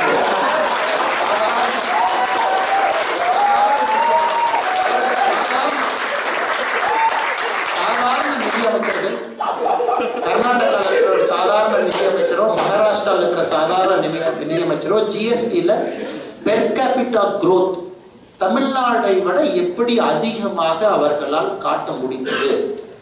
நாம தான் லீடிங் ஸ்டேட்டா இருக்கணும். ஆனால் நீங்கள் அதை கவனம் செலுத்துங்க. எங்களுக்கு மேலே குறை குற்றம் எதுவும் கிடையாது. ஒரு அரசியலாக நாங்கள் பேசுகின்றோம். இதை சரி செய்ய வேண்டியது நம்முடைய கடமை. இது டிஎம்கேவுடைய கடமையும் சரி, பாரதிய ஜனதா கட்சியினுடைய கடமையும் சரி. ஏன்னா 20 ஆண்டுகள் கழித்து இன்னைக்கு நாம போடுற சண்டை தமிழகத்தை பாதிக்கக்கூடாது. நம்முடைய ஒரே ஒரு நோக்கம் என்பது, அதான் நான் சொன்னேன், தம்பி சூர்யா அவர்கள் சூடாக இருக்கணும். ஏன்னா இந்த வயசுக்கு அப்படி தான் இருக்கணும். ஆணித்தரமான கருத்துக்களை முன்வைக்க வேண்டும், மக்கள் இதை கேட்க வேண்டும். அவங்களாம் இளம் தலைமுறையினர் ரொம்ப சிறப்பாக கருத்துக்களை வைக்கிறாங்க. ஆனால் அதே நேரத்தில் நாங்கள் சொல்லுவதே, பிஜேபி சொல்றதெல்லாம் நீங்கள் சண்டை எடுத்துக்காது. ஆரோக்கியமாகத்தான் பல விஷயங்களை சொல்றோம். தமிழ்நாட்டு மேலே இருக்கக்கூடிய அக்கறையில் சொல்றோம். லேர்னிங் அவுட்கம் குறையுது, இம்ப்ரூவ் பண்ணுது. உடனடியாக வந்து நீட் எக்ஸாம், அது ஒரு பெரிய பூதத்தை கிளப்பியிருக்கீங்க. சிலபஸை ரிவைஸ் பண்ணுங்க. இன்னைக்கு பாண்டிச்சேரி நேற்று அனௌன்ஸ் பண்ணியிருக்காங்க, பாண்டிச்சேரியில் இருக்கக்கூடிய அனைத்து பள்ளிகளும் சிபிஎஸ்இ தரம் உயர்த்தப்படுகிறது. ஒன் ஸ்ட்ரோக்கில் all government schools in Pondicherry they will improve to CBSE standard. தமிழ்நாட்டில் இம்ப்ரூவ் பண்ணுவோம். நம்முடைய குழந்தைகளும் ஸ்டாண்டர்ட் இம்ப்ரூவ் பண்ணுவோம். அவர்களும் படிக்கட்டும், பெரிய பெரிய பரீட்சைகளை பாஸ் பண்ணட்டும். இதெல்லாம் நம்முடைய ஒரு விவாதங்களாக இருக்கு. ஒரு பக்கம் மோடிஜியினுடைய கனவு 2050 நெட் கார்பன் நியூட்ரல் எக்கானமி. அமெரிக்காவே என்ன கமிட் பண்ணல, இந்தியா கமிட் பண்ணியிருக்கு. 2050 net carbon neutral 500 gigawatt solar energy. நமக்கு தமிழ்நாட்டில் பயமா இருக்கு. நான் மோடிஜி கமிட் பண்றாரு, வேலை செய்யணும்னு எதிர்பார்க்கிறாரு, சேலஞ்ச் பண்றாரு, ஒரு மாநிலத்தையும் உசுப்பி விடுறாரு, வேகமா பண்ணுங்கிறாரு. ஆனா இங்க நம்முடைய கவர்னன்ஸ் ஸ்ட்ரக்சர் மோடிஜியினுடைய கனவுக்கு தகுந்த போல் தமிழகத்தில் இல்லையே. 2050 கார்பன் நியூட்ரல் இங்க இல்லை. சோலார் பவர் பிளான்ட் கொடுக்குறாரு, இங்க சோலார்ல போய் நின்னா கப்பங்கட்டுன்னு சொல்றாங்க. ஒரு மெகாவாட்டுக்கு எவ்வளவு கொடுப்பேன்னு கேட்கறாங்க. மேட்ச் ஆக மாட்டேங்குது. அதனால தான் பல இடத்துல பாரதிய ஜனதா கட்சி ஆக்ரோஷமாக பேச வேண்டிய கட்டாயத்தை இருக்கின்றோம். சொல்லுகிறேன், இது நல்ல ஒரு காலகட்டம். 2047 வரை நமக்கு டெமோகிராபிக் டிவிடெண்ட், அதாவது குறிப்பாக சம்பாதிக்கக்கூடிய கைகள் ஓய்வு பெற்ற கைகளை விட அதிகமாக இருக்கக்கூடிய நேரம் 2047 வரை இருக்கு. Number of people who work is more than the number of people who get pension. 2047 அப்புறம் மாறும். ஏன்னா India is a young country, average median age 35 வயசு. ஆனால் India cannot be young country. இதே மாதிரி தொடர்ந்து இந்தியா இளமையான கண்ட்ரியா இருக்க முடியாது. 33 இருந்தோம் 3-4 வருடங்களுக்கு முன்பு. இன்னைக்கு ஆவரேஜ் மீடியன் ஏஜ் 35. இந்தியா உயர்ந்திருக்கு. 8 வருஷத்துக்கு முன்னாடி இந்தியா எங்கஸ்ட் கண்ட்ரின்னு சொன்னோம். ஆனால் இன்னைக்கு உயர்ந்திருக்கும். நம்முடைய ரீப்ளேஸ்மெண்ட் ஃபர்டிலிட்டி லெவலை ரீச் பண்ணிட்டோம் 2.1. அதாவது ஒரு தாய்க்கு வந்து 2.1 குழந்தைகள் பிறக்கும் பொழுது பாப்புலேஷன் சமம் என்று சொல்லுவார். அதாவது பிறப்பும் இறப்பும் சமம் என்று சொல்லுகின்ற replacement fertility level India achieve பண்ணிட்டோம். கிட்டத்தட்ட பெரிய கண்ட்ரியை போல இந்தியாவில் பிறப்பும் இறப்பும் ஆல்மோஸ்ட் சமமாகி நம்முடைய பாப்புலேஷன் பேலன்ஸ் ஆக ஆரம்பிச்சது. 143 கோடியில் பேலன்ஸ் ஆக போகிறோம். 137 138 crore. இன்னும் ஒரு 5 கோடியில் பாப்புலேஷன் பேலன்ஸ் ஆயிடும். 160 கோடி 120 கோடியில் நடக்காதுங்க. பாப்புலேஷன் பேலன்ஸ் ஆயிடுச்சு. அதுக்கப்புறம் பாப்புலேஷன் 30 ஆண்டுகள் கழிச்சு ஜப்பான் மாதிரி டிக்ளைன் ஆக ஆரம்பிக்கும். மீடியன் ஏஜ் உயரும். Number of people who are employed is more than number of people who are retired. அதுவும் மாறும். அப்படி இருக்கும் பொழுது இந்த 20 ஆண்டுகள் மட்டும்தான் நமக்கு விண்டோ இருக்கு. 2022 2047 என்பது 25 ஆண்டுகள் இந்தியாவுக்கு கிடைத்திருக்கக்கூடிய பொக்கிஷம். அது எல்லா நாடுகளுக்கும் 300 ஆண்டுகளுக்கு ஒரு முறை 200 ஆண்டுகளுக்கு ஒரு முறை இது அமைந்து வரும். இந்தியாவுக்கு அது அமைஞ்சிருக்கு. அதனால் இந்த 25 ஆண்டுகளை பயன்படுத்தி இந்தியாவை அடுத்த கட்ட வல்லரசா 15 trillion 20 trillion 25 trillion டாலருக்கு வேகமாக கொண்டு போய் பாவர்ட்டியே இல்லாத ஒரு நாடாக, எக்ஸ்ட்ரீம் பாவர்ட்டி இல்லாத ஒரு நாடாக, அனைத்து மாவட்டங்களையும் சமமாக வளரக்கூடிய மாவட்டங்களாக, ஒரு மேனுஃபேக்சரிங் பவர் ஹவுஸாக மாற்ற வேண்டும் என்பது மோடிஜியினுடைய கனவு. மிக வேகமாக 72 வயது தாண்டி இருந்தாலும் கூட அவர் ஓடுகின்ற ஓட்டம் எங்களால் ஈடு கொடுக்க முடியவில்லை. அவ்வளோ வேகமாக அவ்வளோ எதிர்பார்க்கிறார். கட்சியிலிருந்து வேலை செய்யணும்னு நினைக்கிறார். சமீபத்தில் சென்னை வந்திருந்தாங்க மோடிஜி ஒரு 2 மாதங்களுக்கு முன்பு. எங்களோட ஒரு கட்சி தலைவர்களோடு பேச வேண்டும் என்று விருப்பப்பட்டார். நாங்கள்லாம் பேசுறதுக்கு போயிருந்தோம். ஸோ மோடிஜி அவங்க டின்னர்லாம் சாப்பிட்டுட்டு 9:15 மீட்டிங் ஆரம்பித்தாங்க. 10 மணி ஆச்சு, 10:30 ஆச்சு, 11 ஆச்சு, 11:30 ஆச்சு, 11:50 ஆச்சு. அன்னைக்கு காலையில் மோடிஜி அவர்கள் குஜராத்தில் நிகழ்ச்சியை முடித்துவிட்டு சாயந்தரம் சென்னை செஸ் ஒலிம்பியா நிகழ்ச்சியை முடித்துவிட்டு அப்புறம் பிஜேபியினுடைய கோர் கமிட்டி ஆரம்பித்து 9:15 ஆரம்பித்தவரும் 11:50 வரைக்கும் பேசினாங்க, டிஸ்கஸ் பண்ணாங்க. அதுக்கப்புறம் மோடிஜி சொன்ன வார்த்தை தான் ரொம்ப ஆச்சரியமான வார்த்தை. என்ன சொன்னாங்கன்னா, ஐயோ உங்களுக்குலாம் ரெஸ்ட் வேணும், நான் வரேன், நீங்களாம் 2 நாளாக கடுமையாக உழைச்சிருக்கீங்க, உங்களுக்கு ரெஸ்ட் வேணும், அதனால இந்த மீட்டிங்கை முடிச்சுக்கலாம் பண்ணார். நமக்கு 72 வயது இருக்கக்கூடிய ஒரு இளைஞன் காலையில் குஜராத்தை முடிச்சுட்டு சாயங்காலம் சென்னைக்கு வந்துட்டு 2.5 மணி நேரம் ஒரு கட்சி மீட்டிங் நடத்திட்டு 11:50க்கு அந்த நீங்கள் ஓகேன்னு சொன்னால் இன்னும் 1 மணி நேரம் நடத்தியிருப்பார். அவருக்கு ஒரு பெரிய விஷயம் கிடையாது. அந்த மனிதரோடு எப்படி நாம் ஈடு கொடுத்து ஓட போகின்றோம் தான் நம்ம டீமில் அடிக்கடி நான் சொல்லுவேன். இப்போ மோடிஜியினுடைய எனர்ஜி எப்படி நம்ம கீழே கொண்டு வர போகிறோம், அவருடைய இந்த இமேஜை தமிழகத்தில் எப்படி நம்ம டிரான்ஸ்லேட் பண்ண போகிறோம். ஏன்னா அவர் பேசும்பொழுது மிக சரியாக வார்த்தைகளை பயன்படுத்தி மக்களை வந்து ஒரு புரிய வைக்கிறார். பேசும்பொழுது மக்களுக்கு தெரியும். ஹிந்தியில் பேசுகிறாங்க. அதை எப்படி தமிழக மக்களுக்கு புரியும் அளவுக்கு நாம் தமிழிலே சொல்ல போகின்றோம் என்பதற்காகத்தான் நம்முடைய சகோதரர் சூர்யா அவர்கள், கட்சியில் இருக்கக்கூடிய இளைய தலைவர்கள் நிறைய முயற்சிகள் எடுத்திருக்காங்க. இப்போ நீங்கள் மோடி தமிழ் அப்படின்னு ஒரு யூடியூப் சேனல் நீங்கள் பார்க்கலாம். மோடிஜி பேசின பேச்சுக்களை முதலாக தமிழில் டப் பண்ணி 24 ஹவர்ஸ்க்குள்ளே கொண்டு வரோம். அதை பார்க்கலாம். சில ஸ்பீச்சஸ் எல்லாம் பார்த்தீங்கன்னா தமிழ் சப்டைட்டில் வரும், சில ஸ்பீச்சஸ் தமிழ் டப்பிங்கில் வரும். இதெல்லாம் சின்ன சின்ன முயற்சி. மத்திய அரசுடைய அனைத்து திட்டங்களுக்கும் தமிழ் பேர் கொடுத்துட்டோம். முதல்ல நிறைய பேர் சொன்னாங்க ஹிந்தி பேராக இருக்க முடியும் அப்படின்னு.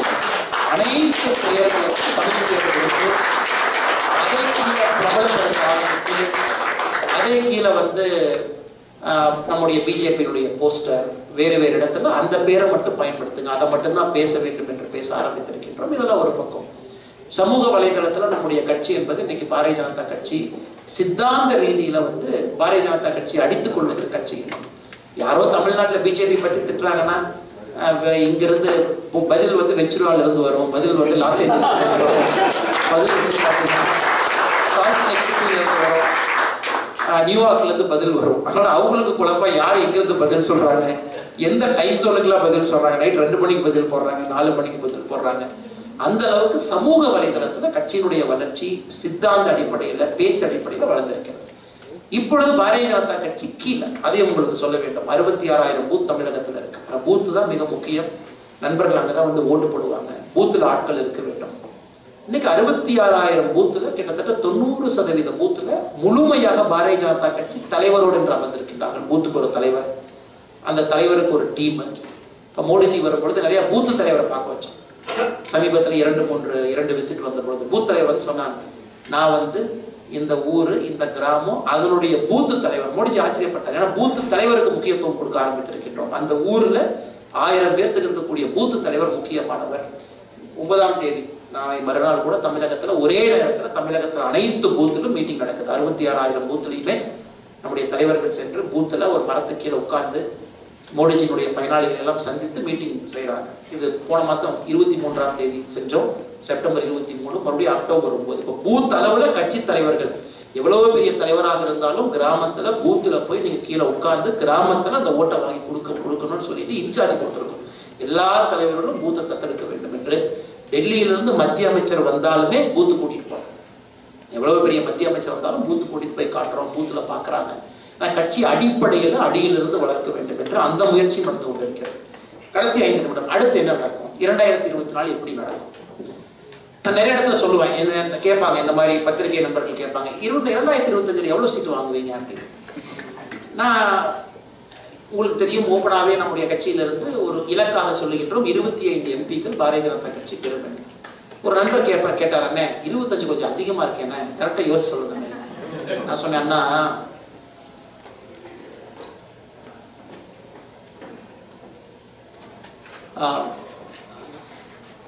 கொஞ்சம் இங்கிலீஷும் கலந்து பேசுகிறேன். ஐ திங்க் கொஞ்சம் பேர் பின்னாடி இருக்காங்க. somebody asked me, journalist, இந்த மாதிரி 2024 how many seats BJP Tamil Nadu நீங்கள் ஜெயிப்பீங்க, how many seats you will win? நான் 25 சீட்டு ஜெயிப்போம், 25 seats we will win. ஒரு ஜேர்னலிஸ்ட் நம்பர் சொன்னாங்க, கொஞ்சம் அதிகமாக இருக்கேன், கொஞ்சம் குறைச்சா நல்லா இருக்குமே. நான் சொன்னேன், தலைவரே நாங்கள் எல்லாம் கிரவுண்டில் போகிறோம். we go to ground, we see people daily. Village கீழே போகிறோம், டீ கடையில் போய் பேசுகிறோம், கீழே போய் அரசியல் பண்ணுறோம். மேலேருந்து டெல்லியிலிருந்து சென்னையிலிருந்து அரசியல் பண்ணல, கீழே போகிறோம். எனக்கு தெரியும் தமிழகத்தில் 2014 election 2014 when the elections happened, it was Modi jiya, Lady jiya, Daddy jiya election போச்சு.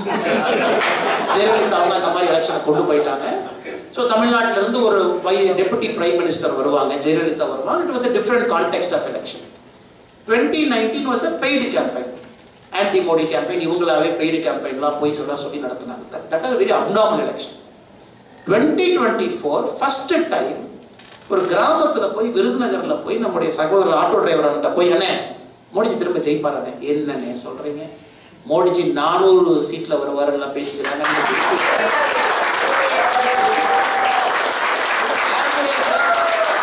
சராசரியாக கீழே இருக்கக்கூடிய ஒரு தமிழர் அவங்க ஃபர்ஸ்ட் டைம் பேசுற வார்த்தை மோடிஜி தான் ஜெயிக்கிறாரு, டெல்லியில வர போறாரு. இது ஃபர்ஸ்ட். சரிண்ணே மோடிஜி ஜெயிக்கிறார், நாம என்ன பண்ணலாம் நீங்க நினைக்கிறீங்க? என்ன தம்பி இப்படி சொல்லிட்டீங்க? 10 வருஷமா மோடிஜி ஆட்சி பண்றாரு. 10 வருஷமா நாமளும் தமிழ்நாட்டில இருந்து அதெல்லாம் டாய் டூயினெல்லாம் உருட்டி பார்த்துட்டோம். 10 வருஷமா நமக்கு அங்க ஒரு அமைச்சர் இல்லை. இங்கிருந்து நம்ம எலெக்ட் பண்ணி ஒரு அமைச்சர் அனுப்பல. ஒரு 5 கேபினெட் மந்திரி மோடிஜிட்டு இருந்தா தமிழ்நாடு என்ன நடந்திருக்குன்னு யோசிச்சு பாருங்க தம்பி. அவரு திரும்ப நம்ம கிட்ட பேசுறாரு. ஸோ இது இந்த narrative first time we are seeing in the ground. கீழே போய் முதல்ல கேட்குறேன். அவங்களுக்கு தெரியும், ஒரு டிஎம்கே எம்பிக்கு ஓட்டு போட்டு அனுப்புறோம் அப்படின்னா மேக்ஸிமம் அவங்களால என்ன பண்ண முடியும். ஒரு இன்னொரு நண்பர் கேட்டார், மேக்ஸிமம் அவங்களால என்ன தம்பி பண்ண முடியும்? DMK MP is getting elected, what is the maximum thing you can do? நான் சொன்னேன், ஏர் இந்தியாவில் ஃப்ரீயாக போகலாம், பார்லிமெண்ட்ல உட்காரலாம், 3 மாதத்திற்கு ஒரு முறை மகாத்மா காந்தி சிலைக்கு வெளியே போராட்டம் பண்ணலாம், கேன்டீன் முதல்ல பஜ்ஜி கம்மியா இருந்துச்சு, அதையும் நம்ம எடுத்துட்டோம், மோடிஜி எடுத்துட்டாரு. கடந்த 6 மாசமாக அந்த subsidise food in parliament canteen is removed, அது இல்லை. ஆனால் பாரதிய ஜனதா கட்சி தமிழ்நாட்டிலிருந்து ஜெயிக்க போகின்ற ஒரு எம்பி கண்டிப்பா கேபினெட் உட்கார்வார். கண்டிப்பா தமிழகத்துக்கு அந்த அங்கீகாரம் மோடிஜி கொடுக்க போறார். அவங்க உட்கார்ந்தாங்கன்னா look at the change he or she will do for Tamil Nadu. இது இரண்டாவது. ஃபர்ஸ்ட் மோடிஜி ஜெயிக்கிறாரு, Modiji is winning with 400+ seats. இரண்டாவது, அதுல நம்ம எவ்வளவு சார் கொடுக்கணும்? அதனால் நான் ஜேர்னலிஸ்ட் நண்பர்கிட்ட சொன்னேன், அண்ணா நான் 39 தான் சொல்லுவேன்.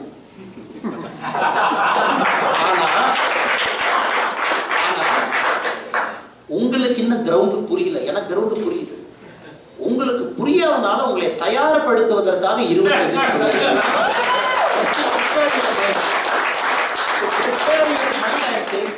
ஏன்னா தமிழக மக்கள் அப்படியெல்லாம் ஓட்டெல்லாம் போட மாட்டாங்க. பிடிச்சதுன்னா மொத்தமாக அவங்களுக்கு பிடிக்கும். அவங்க இந்த பாதியாக போய் பிச்சு கிச்சலாம் ஓட்டெல்லாம் போடுறவங்க நம்ம தமிழர்கள் கிடையாது, மொத்தமாக தான் ஓட்டு போடுவாங்க. கம் 2024 நீங்கள் என்ன வேணாலும் குட்டியக்காரனை போடுங்க, அது நடக்கத்தான் போகுது. அது ஒரு எப்போக்கு மேக்கிங். அது ஒரு generational shift in voting behaviour. So இதை நான் ஆணித்தரமாக நம்ம இங்கே அமெரிக்காவில் வாழக்கூடிய தமிழக சகோதர சகோதரிகளுக்கு, பெரியவர்களுக்கு, சான்றோர்களுக்கு சொல்ல கடமைப்பட்டிருக்கின்றேன். தமிழகத்தில் அந்த மாற்றம் நிகழ்ந்திருக்கு. நீங்கள் கேட்கலாம் எப்படி அது இல்லை, நீங்கள் சும்மா ஒரு அரசியல் தலைவராக நீங்கள் வந்து சொல்கிறக்காக சொல்கிறீங்க. நீங்கள் கீழே போய் பேசணும். அண்ணன் இந்த வீடு யாரு? மோடிஜி வீடு. எப்போ கட்டி கொடுத்தாரு? 4 years பேக் கட்டி கொடுத்தாரு. இந்த வீட்டுனால உங்களுக்கு என்ன பயன்? என்ன பயனா? இந்த வீட்டில் என்னுடைய பொண்ணுக்கு முதல்ல கல்யாணம் பண்ணியிருக்கேன். இந்த வீட்டு பக்கத்தில் இருக்கிற டாய்லெட்டு மோடிஜி கட்டி கொடுத்தார். இந்த toilet is built by Modi ji. தமிழ்நாட்டில் மட்டும் 55 லட்சம் டாய்லெட், 55 lakh டாய்லெட் பில் பண்ணுறது Pradhan Mantri Swachh Bharat campaign toilet build பண்ணிருக்கார். Modiji has given me dignity. ஒரு சாதாரண பெண் ஒரு கிராமத்தில் சொல்றது, எனக்கு மோடிஜி அவர்கள் கௌரவத்தை கொடுத்திருக்கிறார். இது ஒரு சாதாரண வார்த்தை. பெண் வந்து இந்த வார்த்தை சாதாரண சொல்லலாம். பெண் வந்து ஒரு கௌரவம் அப்படிங்கிற வார்த்தையை பயன்படுத்திருக்காங்கன்னா எந்த அளவுக்கு ஆழமான மனதில் மோடிஜி இறங்கியிருக்காரு அப்படின்னு பார்க்கணும். இதையெல்லாம் தாண்டி இன்னும் அடுத்த கட்டத்துக்கு போனீங்கன்னா முத்ரா திட்டத்தில் கடன் வாங்கியிருக்கிறோம். தமிழ்நாடு தான் நம்பர் 1 ஸ்டேட்டாக தொடர்ந்து இருக்கு. கோவில்பட்டி கடலை மிட்டாய் முதல்வர் அம்மா முத்ரா திட்டத்தில் 50,000 ரூபாய் கடன் வாங்கி அவங்க செய்கிற கடலை மிட்டாய்க்கு ஒரு லேபிள் அடித்து பேக்கேஜிங் போட்டு அதுக்கு ஒன்று அடித்து அதில் காசப்பாய். மணப்பாறை முறுக்கு, சேலம் பக்கத்தில் கொலுசு, எங்கே போனாலும் அடித்தட்டில் Modiji schemes has reached to the underprivileged poorest of the poor. இதெல்லாம் பார்த்தீங்கன்னா ஒரு 1000 ரூபாய் திமுக அரசு போன வருஷம் பொங்கலுக்கு கொடுத்தாங்க. எப்படி கொடுத்தாங்கன்னு நீங்கள் பார்க்கணும். தலைவரே 1000 ரூபாய் வரப்போகுது, ஒன்றிய செயலர் வர்றாரு, தயாராக இருக்கு. மக்கள் காலையில் போனாங்க, வெயில் நின்னாங்க, யாரையும் காணோம்.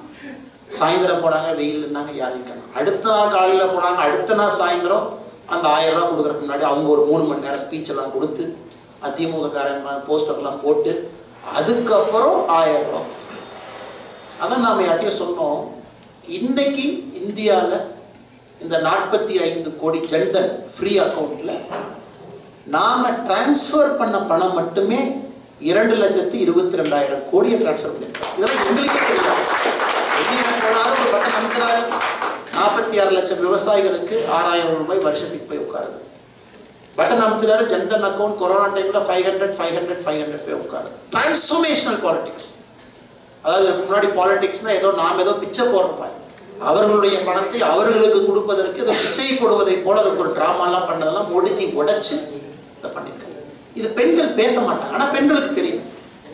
இன்னைக்கு போய் பெண்கள்கிட்ட நீங்கள் கேட்டீங்கன்னா ஓப்பனாக சொல்ல மாட்டாங்க. But every woman will know மோடிஜியை பொறுத்தவரை நேர்மையாக டைரக்டாக is sending me money. No middle man, no broker. 100 day employment scheme 274 ரூபா, 274 rupees கொடுக்கணும். 274 rupees இன் அக்கௌண்ட். இதற்கு முன்னாடி 100 நாள் எம்ப்ளாய்மெண்ட் எப்படி? அந்த லோக்கல் பஞ்சாயத்து 20 ரூபா கமிஷனு, ஜாப் கார்டு போகிறவனுக்கு 20 ரூபா கமிஷனு, அதில் 50 ரூபா போனதுக்கப்புறம் 210 rupees அக்கௌண்ட்டுக்கு வரும். இன்னைக்கு அது புரோக்கன் எவ்ரிதிங். இதெல்லாம் பேசலாம். இப்போ கட்சியாக எங்களுடைய வேலை இதை எமோஷனலாக மக்கள்கிட்ட போய் கனெக்ட் பண்ணணும், அதை கொண்டு செல்ல வேண்டும். அதனால் we are very confident 2024 தேர்தல் நடக்கும் பொழுது மிகப்பெரிய அளவிலே தமிழகத்திலே மாற்றம் வரும் என்பதில் எந்த ஒரு மாற்று கருத்தும் இல்லை. இரண்டாவது, முதலாக தமிழக அரசியல் களத்திலே சித்தாந்த ரீதியிலே பேச்சுவார்த்தை ஆரம்பித்திருக்கிறது. இதனால பார்த்தீங்கன்னா ஐடியாலஜிக்கலாக people never spoke in Tamil Nadu. First time people are taking பொசிஷன்ஸ். இப்போ யூஎஸ் மாதிரி நம்ம கிளைமேட் சேஞ்சுக்கு போகணுமா வேண்டாமா, ரிபப்ளிக்கா டெமா, ஃபர்ஸ்ட் டைம் தமிழ்நாட்டில் ஐடியாலஜிக்கல் பொசிஷனை மக்கள் எடுக்கிறாங்க. சரியோ தப்போ, people are taking a position. Rajaraja சோழனை ஹிந்து இல்லைன்னு நீ சொல்ற, ஹிந்து இல்லைன்னு நீ சொல்ற, இது ஒரு ஆர்குமெண்ட். ஃபர்ஸ்ட் டைம் நீங்க பாத்தீங்கன்னா there is a counter argument. ஒரு ஆயிரக்கணக்கான நபர்கள் வந்து ராஜராஜ சோழன் அவர்கள் ஏன் ஹிந்து, சைவம் வைணவம் எப்படி, அது ஹிந்துங்கிறது என்ன, ஹிந்துங்கிற வார்த்தை என்ன, எங்கிருந்து வந்துச்சு, இதெல்லாம் முதலா நம்ம பார்க்கிறோம். இத்தனை நண்பர்கள் பேசுகின்றார்கள். எழுத்தாளர் ஜெயமோகன் அவர்கள் ஆரம்பித்து, ஜெயமோகன் அவர்களை போன்று புகழ் இல்லை என்றாலும் கூட வீட்டில் உட்கார்ந்துட்டு சாதாரண செல்போன்ல ஒரு அம்மா டைப் அடிச்சு எழுதுறாங்க. Because she is empowered. அவங்களுக்கு அந்த நம்பிக்கை தைரியம் இப்போ வந்திருக்கு. ஸோ இது அனைத்துமே தமிழகத்தில் ஐடியாலஜிக்கல் பாலிடிக்ஸ் கூட நம்மளை கொண்டு போக ஆரம்பிக்குது. ஓகே, டிஎம்கே சொல்றது ஒரு ஐடியாலஜி, அது உங்களுக்கு வேணுமா? பிஜேபி சொல்றது ஒரு ஐடியாலஜி, அது உங்களுக்கு வேணும். இது தமிழக அரசியல் களத்திற்கு very very important. we need this. it is also happening. அதனால் இங்கே இருக்கக்கூடிய அனைத்து சகோதர சகோதரிகளுக்கும் அதிகமாக நேரத்தை எடுத்துக்கொண்டால் அது நன்றாக இருக்காது. எங்களுக்காக நீங்கள் வந்திருக்கீங்க. நாங்களும் சாண்டியாகோவிலிருந்து பயணம் செய்து வருவது கொஞ்சம் தாமதமாகிவிட்டது. We got delayed coming in this traffic from Santiago. செய்ய முடிந்தவர்கள் அங்கே கட்சிப்பணி செய்யலாம், அதுவும் முக்கியம். கட்சிப்பணி செய்ய முடியாதவர்கள் இந்த ஊக்குவிப்பு எங்களுக்கு தேவை. குறிப்பாக இப்போ இருக்கக்கூடிய நம்முடைய தலைவர்களுக்கு தேவை. அதை நீங்கள் தொடர்ந்து செய்ய வேண்டும் என்று வலியுறுத்தி இங்கே வந்திருக்கக்கூடிய அனைத்து சகோதர சகோதரிகளுக்கு ஒரு பெரிய வாழ்த்துக்களை, நன்றிகளை காணிக்கையாக்கி, தமிழகம் எப்பொழுது வந்தாலும் நீங்கள் தமிழக பாரதிய ஜனதா கட்சி அலுவலகத்திற்கு வர வேண்டும். எப்பொழுது வந்தாலும் Chennai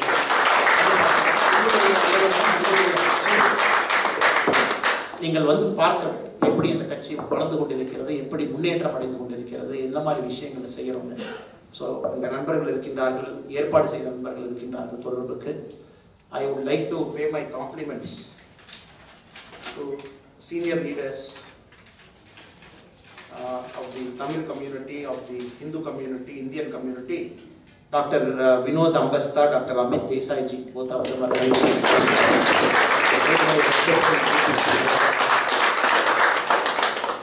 at the same time Dr. Narayanaswamy ji is also there. Nagarajan அவர்களுக்கு இதை மிக திறமையாக அன்போடு பாசத்தோடு இந்த நிகழ்ச்சி ஏற்பாடு செய்திருக்கின்றார்கள். அவர்களுக்கு ஹரி புத்துலோ அவர்களுக்கு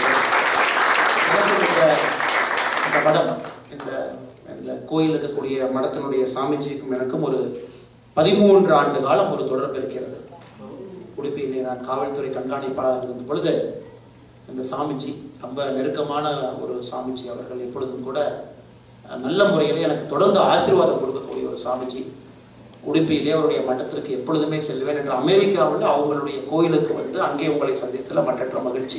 இங்கே வரும்பொழுது சாமிஜிக்கு தொலைபேசி மூலமாக பேசினேன். நியூ ஜெர்சியில் இருக்கேன், இந்த மாதிரி உங்கள் கம்யூனிட்டி மெம்பர்ஸ் எல்லாம் இன்னைக்கு இந்த ஃபங்க்ஷன் வச்சுருக்கீங்க, ரொம்ப சந்தோஷம் என்று சாமிஜி அவர்கள் அவருடைய வாழ்த்துக்கள், புத்திகே மட்ட சாமிஜி அவர்கள் அவருடைய வாழ்த்துக்களை உங்களுக்கு சொல்ல சொன்னார். அதையும் கூட இந்த நேரத்தில் அனைத்து நண்பர்கள், I pay my respects and compliments to every single person who has come here. Thank you so much. Jai Hind, Bharat Mata ki Jai.